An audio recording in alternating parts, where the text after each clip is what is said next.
আসসালামু আলাইকুম। আমি ডেইজি ঢাকা থেকে বলছি। আনহাস মম চ্যানেলে আপনাদের আরও একবার স্বাগত জানাই।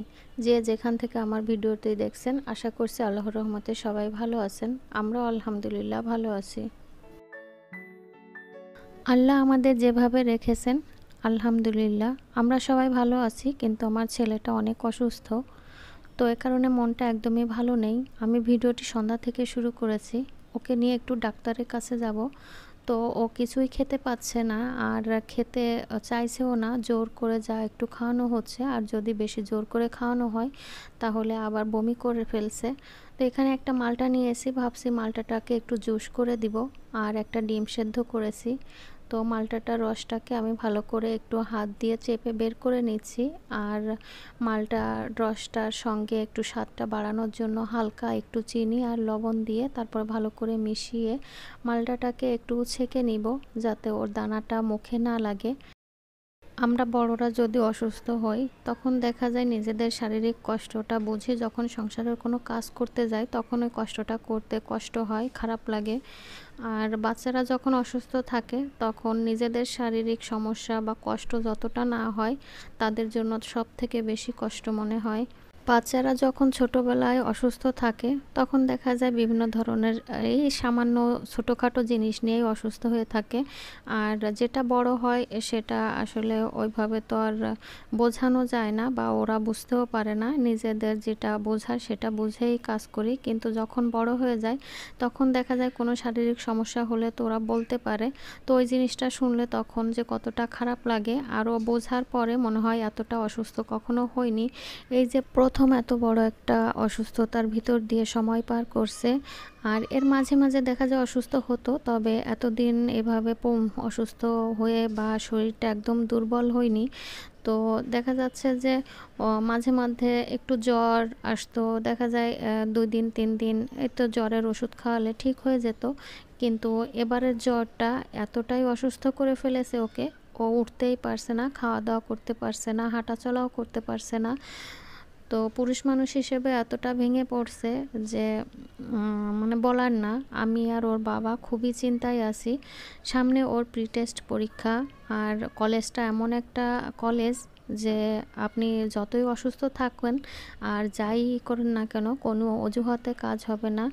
তো অনেক কষ্ট করে যুদ্ধ করে পড়াশুনো ঠিক রেখে তারপরে এই পর্যন্ত আসতে পেরেছে। কলেজে কোনো একটা সাবজেক্টের রেজাল্ট যদি খারাপ হয় তাহলে কলেজ থেকে আপনাকে বের করে দিবে, কোনো কিছুই শেষ তারা শুনবে না। তো দেখা যাচ্ছে ও অসুস্থ, জানি না সামনে পরীক্ষাটাও কিভাবে দিবে আর কতটা ভালো হবে। এজন্যই হচ্ছে ওর বাবার আর আমার মনটা খুবই খারাপ। তো আপনাদের সবার কাছে দোয়া চাইছি আমার ছেলেটা যেন ভালো থাকে, সুস্থ থাকে, ও যেন ভালোভাবে পরীক্ষাটা দিতে পারে। এই দোয়াই করবেন সবাই। তো ওর এই অসুস্থতার ভিতরে আবার স্কিনেরও একটা সমস্যা দেখা দিয়েছে। তো এই সমস্যার কারণে স্কিনের ডাক্তার না দেখালেও নয়। এ কারণে আমরা উত্তরাতে পপুলারে এসেছিলাম ডাক্তার দেখানোর জন্য। এখানে এসে ওর কিছু টেস্ট করানো হয়েছে, আর ও যেহেতু কিছু খেতে পারছে না, ওর বড় চাচা উত্তরাতে থাকে, এখানে আমাদের সাথে অ্যাড হয়েছে।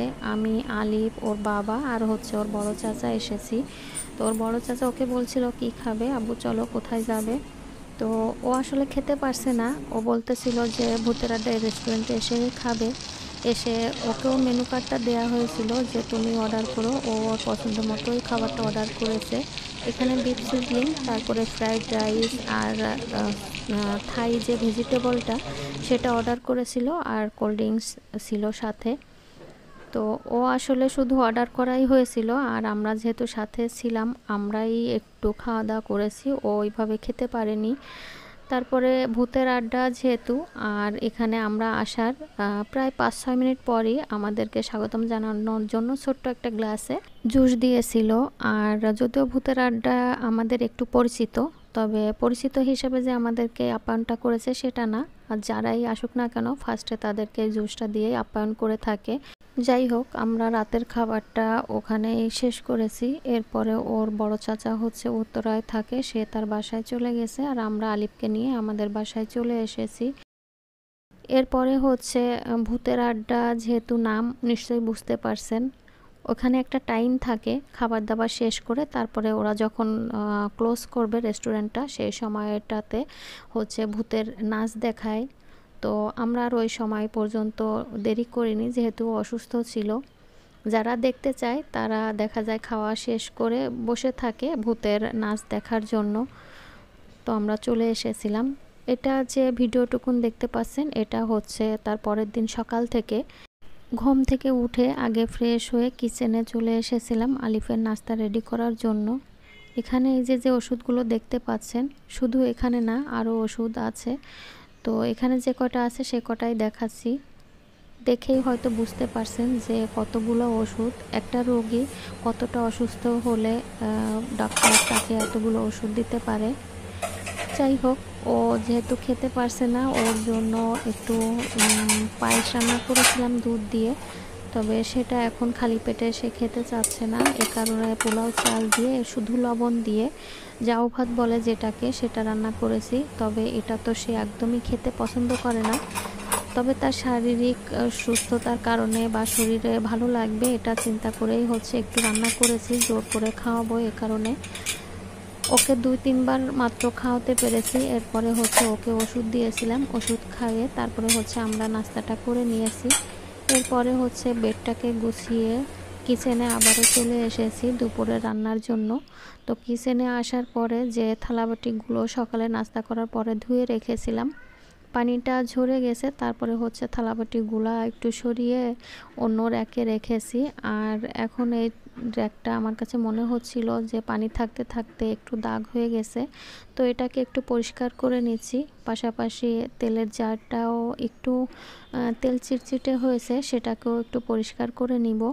আর যে কাজগুলো আছে আসলে ওইভাবে ডিটেলস আমি শেয়ার করব না, যতটুকু পেরেছি ততটুকুই হচ্ছে ভিডিও আকারে আপনাদের সাথে শেয়ার করেছি। কারণ মন, শরীর এবং কোনোটাই, কোনো কাজও করতে ভালো লাগছে না আর কোনো ভিডিও করতেও ভালো লাগছে না। তার ভিতরেও কিছু কিছু ক্লিপ নিয়ে যতটুকু পেরেছি ততটুকুই হচ্ছে ভিডিও আকারে আপনাদের মাঝে শেয়ার করেছি, শুধুমাত্র আপনাদের সাথে কানেক্ট থাকার জন্য। তবে বাসায় যে কাজগুলো করছি আর ছেলেকে নিয়ে যে সময়গুলো পার করছি, এগুলো যদি সব আমি ভিডিও করি তাহলে দেখা যায় অনেক বড় ভিডিও হবে। কিন্তু আমি ওইভাবে ওই ভিডিওগুলো শেয়ার করছি না, কারণ একটা ভিডিও করতে আমাদের অনেকটা সময় লেগে যায়। সেই সময়ের পিছনে ছুটতে গেলে আমার বাচ্চার যত্ন হবে না, দেন তার সময় মতো কোনো কাজই আমি করতে পারবো না। এ কারণে আর ওইগুলো আমি ভিডিও করিনি। আমার প্রিয় আপু ভাইয়ারা যারাই আমার ভিডিওটি দেখছেন তারা প্লিজ ভিডিওটিতে একটা লাইক দিয়ে কন্টিনিউ করবেন। আর যারা নতুন আমার চ্যানেলে আজ প্রথম ভিজিট করছেন তারা চাইলে আমার ছোট্ট চ্যানেলটাকে সাবস্ক্রাইব করে আমার পাশেই থেকে যেতে পারেন। হয়তো ভাবতে পারেন ভিডিও রিলেটেড তেমন কোনো কথা আমি বলতে পারিনি, আমার ছেলেটাকে নিয়েই হচ্ছে কথা বলে আমার ভিডিওটি শেষ করেছি। তবে যাদের ভালো লাগবে তারা হয়তো পজিটিভভাবেই এসব কিছু নিবে, আর যাদের ভালো লাগবে না তারা ইগনোর করবেন। কারণ আমার সন্তানই আমার সব কিছু, সম্পদ যাই বলেন না কেন, তারা যদি ভালো থাকে তাহলে আমারও কাজ করতে বা আমার কথা বলতে ভালো লাগে। যদি তারা ভালো না থাকে তাহলে তার থেকে কষ্টের আর কিছুই থাকে না। তো আমার ছেলেটাকে নিয়েই কথা বলে আমার ভিডিওটি শেষ করেছি। এটা হয়তো অনেকের খারাপ লাগতে পারে, আবার অনেকের হয়তো ভালোও লাগতে পারে। আজ তাহলে এ পর্যন্তই। সবাই সুস্বাস্থ্য কামনা করে এবং আমার পরবর্তী ভিডিও দেখার আমন্ত্রণ জানিয়ে শেষ করছে আমার আজকের ভিডিও। আল্লাহ হাফেজ, আসসালামু আলাইকুম।